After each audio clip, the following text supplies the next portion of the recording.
Hello friends, আশা করি সবাই ভালো আছো।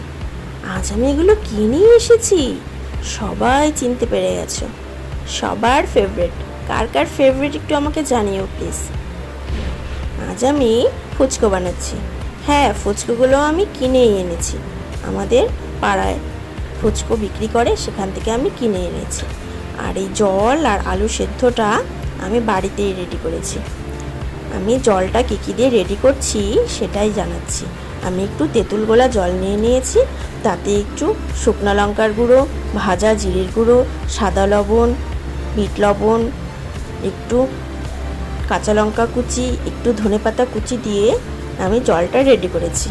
এবার আমি কতগুলো আলু সেদ্ধ করে নিয়েছিলাম, সেটাকে চেটকিয়ে আমি মশলাগুলো দিয়ে দিচ্ছি।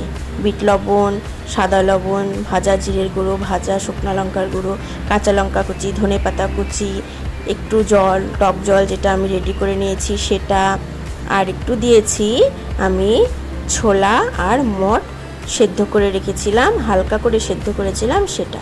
আমি সব কিছু দিয়ে আলুটাকে খুব ভালোভাবে মেখে নিচ্ছি। দেখো কত সুন্দর লাগছে দেখতে। এবার আমি ফুচকোগুলো থেকে একটা ফুচকো নিয়ে নিচ্ছি। দেখো, এটাতে আমি আলু ভরে নিয়েছি। এটাকে আমি জল দিয়ে দিচ্ছি এটাতে।